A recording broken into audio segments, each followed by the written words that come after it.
Sziasztok! Én Sziszi vagyok, magyar mint idegen nyelvtanár, és ez itt a Hungarian with Sissi podcast magyarul tanulóknak. Szerencsére a magyarok nem csak a cifra káromkodásaikról, az alkoholizmusról és a pessimizmusról híresek, hanem a vendégszeretetükről is, úgyhogy a mai részben a vendégeskedésről lesz szó. This podcast was made possible thanks to our Patreon community. By joining us, you can access the podcast transcripts and other materials and services for improving your Hungarian. If you want to join us, go to patreon.com/HungarianWithSisi. A magyarok általában nagyon szeretnek vendégeket hívni és vendégségbe menni. Azt gondolom, hogy nem vagyunk egy túl spontán nép, és szeretjük előre megbeszélni, hogy mikor találkozunk és mit fogunk együtt csinálni. Ha nagy összejövetelt tartunk, például valakinek szülinapja van, vagy együtt ünnepelünk valamit, akkor biztos, hogy már egy héttel, 2 héttel előre le van fixálva az időpont. Az egy nagyon fontos központi téma minden magyar életében, hogy mit fogunk enni. A magyarok általában nagyon sokat készülnek a vendégek érkezése előtt, és minimum 3 fogásos ebéddel vagy vacsorával várnak. Van előétel, főétel és desszert.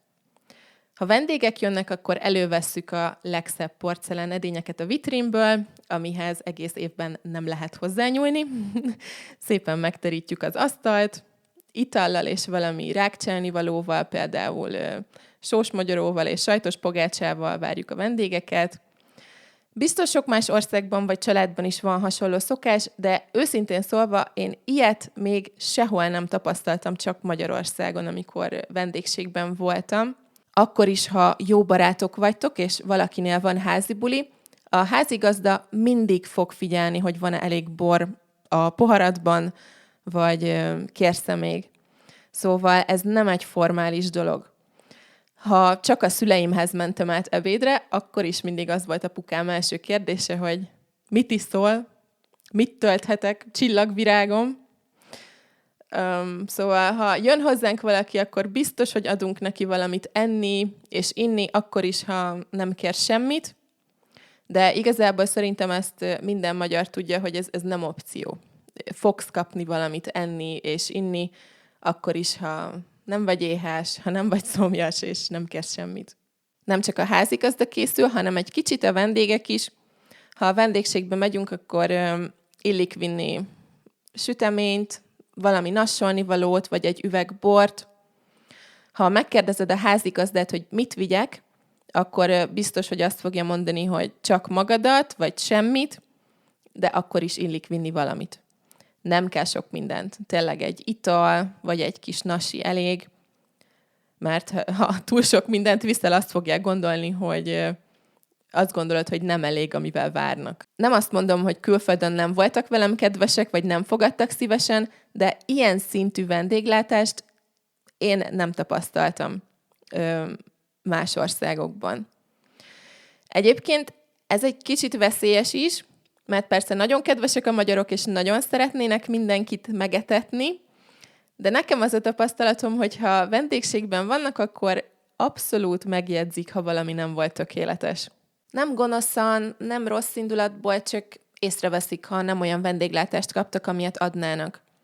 Van is több tévéműsor egyébként, ami a vendéglátásról szól. Az egyiknek az a neve, hogy Vacsoracsata, a másiknak pedig az, hogy Hal a tortán. Nem tudom, van-e több, ezeket ismerem. Ezekben a műsorokban híres magyar emberek, celebek, színészek vesznek részt. 5 vannak, és minden nap elmennek valakihez vendégségbe, aki vacsorával várja őket. Kell csinálni előételt, főfogást és desszertet, kell készülni vendégváró italokkal, rákcsálnivalóval, ajándékkal, és vacsora után valamilyen előadással, amivel a vendégeket szórakoztatod.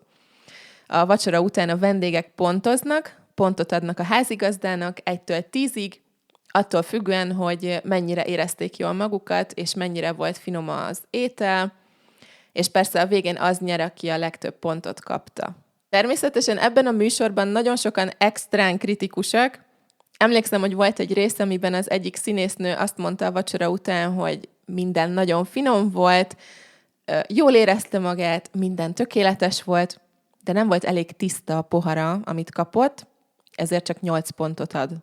Szóval a magyaroknak tényleg minden kritérium nagyon fontos, ha vendégfogadásról van szó. Az asztal, a díszek, a teríték, az ételek, de szerintem az egyik legfontosabb dolog az, hogy mennyire figyel a házigazda a vendégekre. Én még soha nem találkoztam olyan magyar házigazdával, aki nem kérdezte meg tőlem minimum 5-ször, hogy tölthetek még? Magyarországon nem marad sokáig üres a poharad, ha a vendégségben vagy, az biztos. A házigazda azonnal észre fogja venni, és meg fogja tőled kérdezni, hogy tölthetek még? Az is nagyon gyakori kérdés, hogy szedhetek még?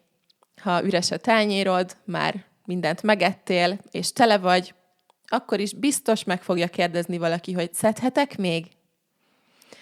Persze lehet mondani, hogy köszönöm szépen, nem kérek, minden nagyon finom volt, de tele vagyok. Valószínűleg ezt majd többször is el kell mondani, nem biztos, hogy elég lesz egyszer. Nem tudom, hogy az általánosságban igaz-e, de nekem az a tapasztalatom, hogyha bent eszünk a házban, akkor inkább a nők főznek és készülnek. Ha valakinek kertes háza van, és sütögetés lesz, vagy bográcsozás, akkor inkább a férfiak. Én így vettem észre. Nagyon hiányzik a bográcsozás egyébként, amikor egy nagy bográcsban készítünk gulyáslevest, babgulyást, vagy pörköltet. Évek óta, nem tudom mióta nem voltam egy ilyen igazi magyar sütögetésen, de már kerestem bográcsot Amazonon, és biztos, hogy fogok rendelni. Amikor vége van az ebédnek, vagy vacsorának, akkor indulás előtt még a házigazda csomagol mindenkinek ennivalót. Senki nem érkezik üres kézzel, és nem távozik üres kézzel. Aztán a végén illik azt mondani, hogy köszönöm a vendéglátást. Ha többen voltunk vendégek barátokkal, vagy a családunkkal, akkor többes számban mondjuk, hogy köszönjük a vendéglátást. Utána hazamegyünk, és 2 napig a maradékot esztük, amit kaptunk. Na, hát kb. Ilyen vendégségbe menni. Ha voltál már vendégségben Magyarországon, írd meg kommentben, hogy milyen volt, miket tapasztaltál, esetleg miket tapasztaltál, miket kihagytam a podcastból. Nagyon kíváncsi vagyok. Köszi, hogy itt voltál. Szép napot!